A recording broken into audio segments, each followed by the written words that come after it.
Hello, dear people. I'm here again, and this is my other window, as you can see, and the weather is not as pretty as it was last time, and I'm very sorry, and I have to apologize for this, and I will keep out of the picture, as I'm not so happy with talking in public in front of a camera, as you may have noticed. I don't know if you have. If you are my friend, sure you have. Yes? So today we're gonna talk about the tree of life, or I'm gonna talk about the tree of life.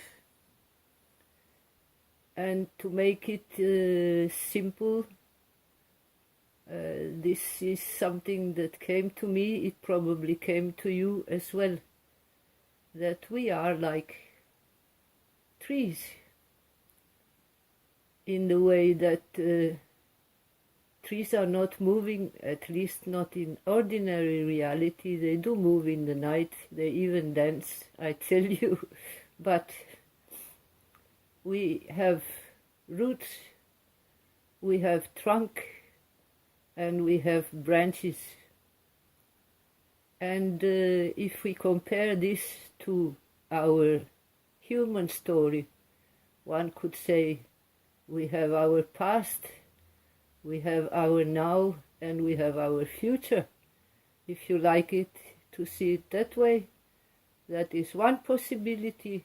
Or you could say,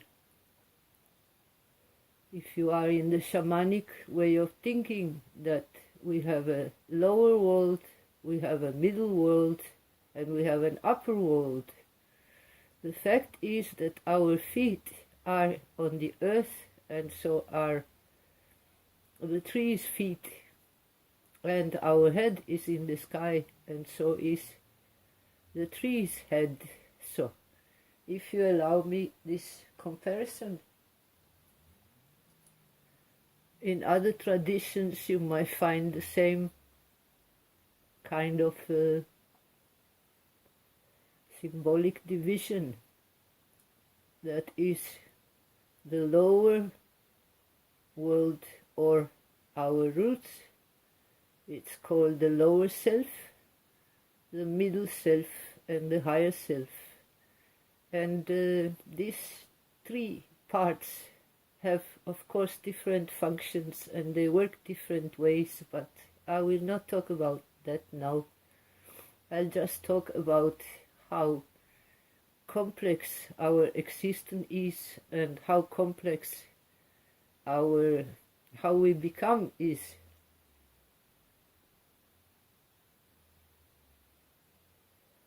How we become to be who we are, and how we are moving from that. So, to have a little clear idea, of course, we are born from our mother, and our mother has been carrying us, and our father is as well responsible for our birth. So mother and father have created us, and we certainly hope, we don't know, maybe we know, some of us know, that mother and father were happy about us coming to life. And they had a good time in their lives at this moment where they made us. But, and then when we opened our senses, we met our first friend after coming to earth. After incarnation, we opened our first eyes, and we saw mother and father. That was our first experience. And we hope it all went well in the birth. And about birth and birth traumas, and so I'm not expert enough to talk about. But what I will talk about is all the different elements our roots are composed from. Yeah. So our mother and father have mother and father and mother and father, which are part of our family. And beyond them, They are long, long, long beyond them. They are our ancestors. Our ancestors have long been forgotten, but lately there's been a whole new awakening of the interest for the genealogical tree, which is also a tree. Finding out who your real roots are, where they come from, how these people were, is not so easy to figure out, except if you use some special techniques. Some of them are shamanic or psychological or NLP, because it would be nice to know how these people were that formed us through the line of DNA. Because we do have connection through them to the chains of DNA. I don't talk chains as a negative, I talk chains as a picture. So our ancestors are very important, and they have been important in all shamanic and religions all over the world, and they still are. They are important. They form us because they come with something, and they make us as well as our mother and father. So our ancestors have to be honored, and if we like to understand what gifts and what less gifts they came with, you can work on it several ways, long and complicated work, but still you can. And so is with the mother and father. Because in the family DNA comes with a lot of things. That's not only the color of our head, hair, or the color of our eyes or body. It also comes with emotions. Yes, this is one part. Then if you believe in previous lives, and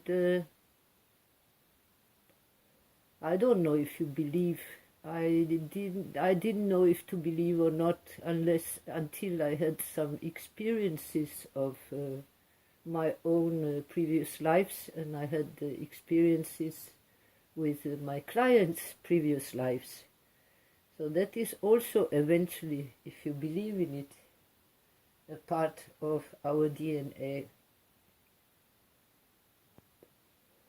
Then, the moment we were born, in connection, you could call it astrology, you could call it something else, but the moment of the year and the time of the day and the season, it all is also one part of our roots. It also has a meaning, it also has a symbolic and not only symbolic effect on us.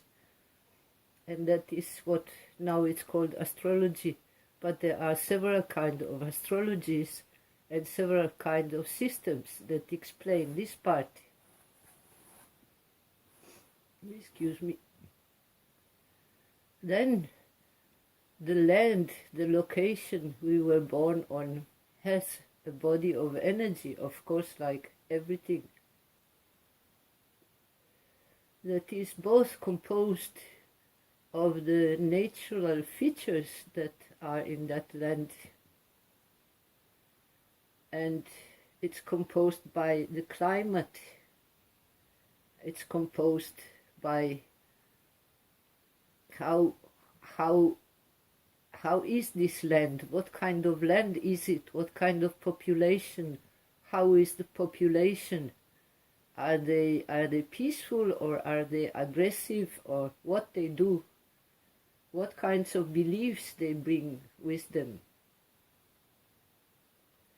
All the belief systems of the country is also part of our roots. I wouldn't say DNA, but our roots, and it's also very important. And of course, all our experiences and our education and the religion in the country where we were born, and religion beliefs, in our family and ancestors is also very important. So all this and all our life experience from childhood to now have created our stories. And our story is composed, of course, by light and shadows. It's composed by light and shadows because we separate in our world of duality, we separate the two. We choose the light to be the positive and we choose the shadow to be the negative. This of course could also be discussed. Is it like this, that the light is the good one and the dark is the bad one? Excuse me. Okay. Talking about the light, we all know positive qualities we have. We all know our power, or maybe we don't know, maybe we should look for it, because we have a lot of power, we have a lot of qualities, we have a lot of things that we are good at, and some parts of us are very beautiful. I would say all of us is very beautiful, but maybe it takes time to figure this out. About our shadows, we all know much because most of us are concerned about getting better, transforming where we are not so good, what we are not so good at, and that's called personal development, and the New Age is full of this. And the shadows, they are caused, of course, by fear, by guilt, by incidents and shocks we have been through in our life. It's made by all the contracts we made with ourselves or somebody else, all the vows that we didn't realize, all the agreements that we didn't keep, all the traumas and the obsessions that we have. Yeah. So if we look at this from one side, we are totally involved in this big soup. Now we are still in the roots, but the results of this is the now, how we are now. And somehow the emotional body controls our existence. That's why we are working on it.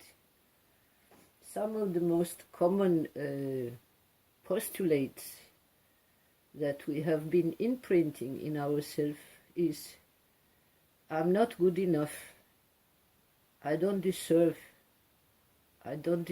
enough.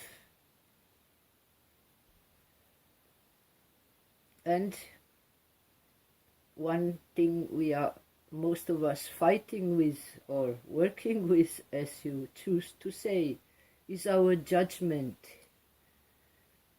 Our judgment confines us and divides our reality in black and white and right and wrong.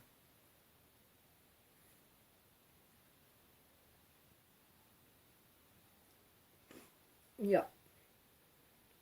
And all these shadows and shocks and stuff, they sit, now you probably know, they sit in our body. They don't just sit in our physical body, they sit in our emotional body, and they sit in our aura, in our bubble of light, which we are surrounded by, that you cannot see, but you can feel. At least you can feel the aura of the people, you can feel the aura of the beings if you meet other beings.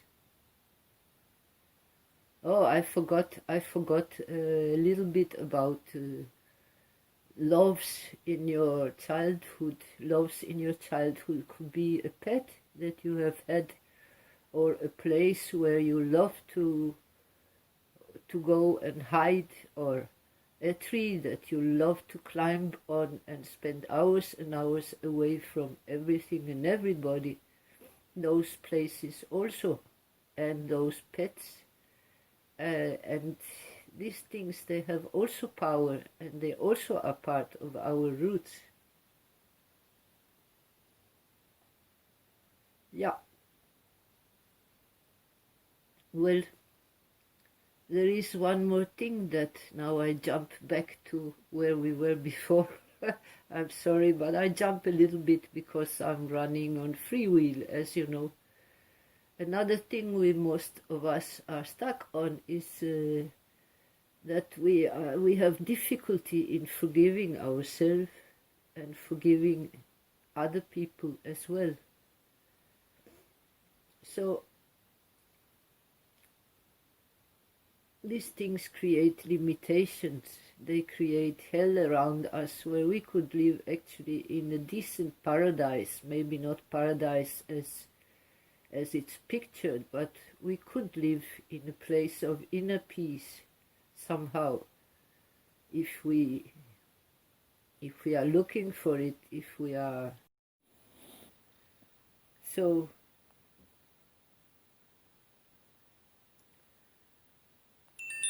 one thing we forget often is that every shadow, so-called shadow, contains teachings for us. There is something that we have to face, there is something that we have to learn. One could say that the shadow have the gold in the mouth, but we only see the monster. There are many ways to deal with these things. And especially my way is specifically through ritual, through release rituals and soul retrieval. But there are many ways. One way to come through it, or to have a more objective look at us and our story, is to move a couple of steps back and examine the story without too much attachment, because it's just a story. Actually, our soul, our inner light, however you like to call it, our piece of divinity, is living in us all, regardless of who we are and what DNA we come with. It is a piece of soul, it's a piece of spirit. Then the trunk, of course, is composed by all our experiences and what we have been through in our lives, about our now and about how we are now. And the branches are, if you have made kids, the branches have been filled with fruits, and now the fruits have fallen and the children are growing. And for the ones who don't have kids, then it's ourselves and our own. If we are able to remove ourselves a little bit and look at the story as a story, and honor and have gratitude for our lights and for our shadows, it may help a lot. It may help a lot. Our lights and our shadows have to be accepted and embraced if possible. Our lights and our shadows have to be blessed and thanked for.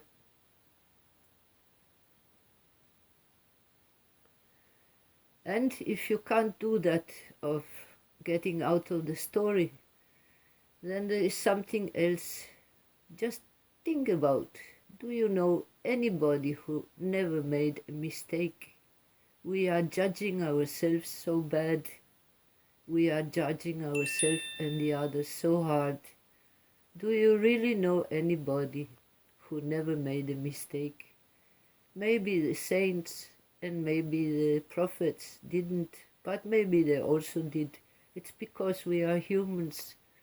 So how hard can it be to forgive ourselves or to forgive somebody else? Who are we to judge what is right and wrong about judgment? Who are we to judge? Really, really, really. I tell you, you are beautiful, you are great, and if you're having a good time, it's perfect. If you're having a hard time, it's because you are healing. Remember this. Don't allow ever anybody to tell you that you're wrong.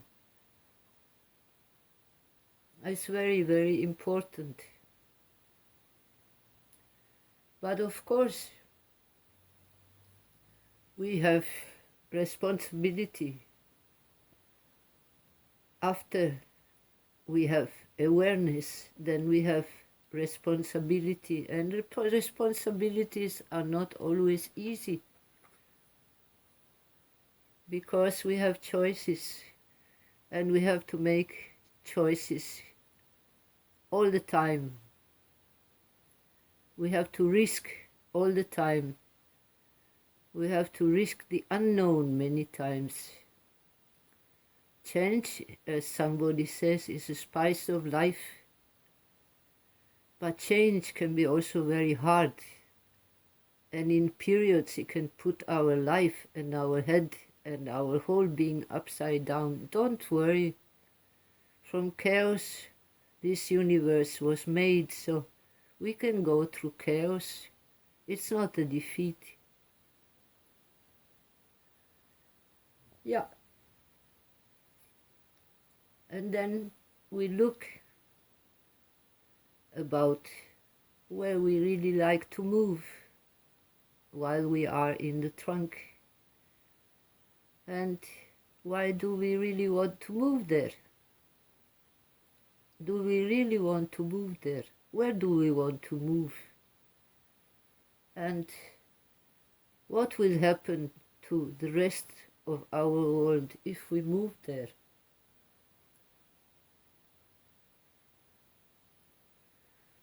Yeah. So, as far as we keep open, we keep honest, we keep humble, we're gonna get there. And it doesn't need to be measured in how many courses of personal development you have been through. It all matters, it all ends up about how you feel. The rest doesn't matter. If you feel good, then people feel good around you. It doesn't matter how many degrees you have. And I hope you'll feel good. I hope you start working, or I hope this will give you a little more hope.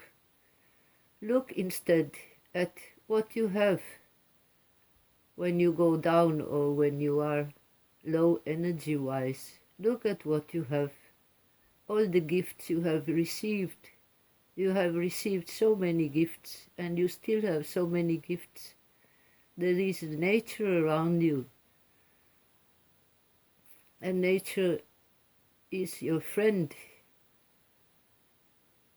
There is all our relations out there from who we can learn. There are people out there from who we can learn. There is love out there that we can give and receive. So, this little talk is basically open to reflections from now on. I have some potential ideas for you if you wish to follow. Ritual is my way, but rituals are hard to do alone, I know. have a book called Your Book of Life, maybe, if you wish, and write down bit by bit what happens with your body, what happens with your emotions, what happens to your mind, what happens to your spirit. Spirit also talks. Maybe make a picture, paint a picture, make a collage about your own tree of life, and that is about your powers, and your powers are also the shadows. Trust that you are all right and everything is gonna be all right. Trust that you're doing your best and keep you up on that. It's called work in progress.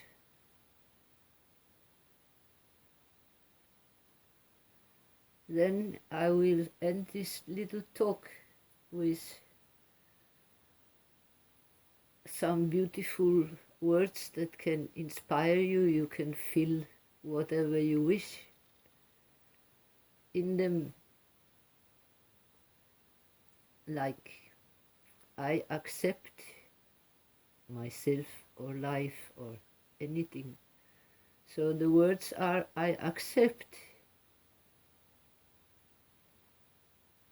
I deserve,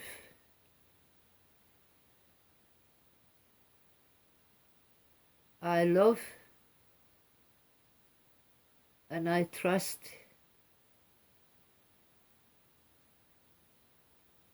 And I am healing now.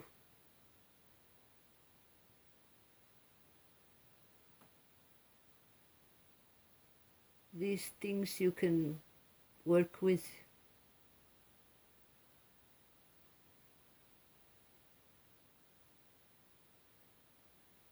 Honestly, with your heart open. Look at it. It's just a story. Maybe we think we are so important, and in a way we are, and on the other way we are not. So it's a story. It's a movie. Have faith, because we are here for a reason, or maybe for no reason, but we're not here forever. So we better have a good time. We better be gentle to ourselves and to anybody else, everybody else. Yeah. Unless you choose the other way that is called arising personal history, that is, you say bye-bye to everything and everybody and you move to another place where no one knows you. I wonder if the effects of your roots will come with you or not. I doubt they won't. But anyway, yeah. So you are a beautiful being. You are all right. Really, you are a beautiful being and you are all right. So take care of this beautiful being, beautiful soul, beautiful body, beautiful emotions and beautiful thinking. Even when it looks like monsters, they are not monsters, they are just states of being. They are just states of being. It's like a color. Sometimes we are dark, sometimes we are red, sometimes we are blue, sometimes we are green, sometimes we are yellow. It's just colors. Your essence is what matters. And your essence is divine. And my essence is divine. Be grateful. And bless everything. Figure out your powers, your qualities, and work with them. Then what you think is not so good in you will automatically diminish. So this is my words for now, and maybe I inspired you a little bit. I certainly hope so. And I send you my love and I bow in front of you and I say bye-bye and thank you for your time and attention and hear you another time. Bye-bye.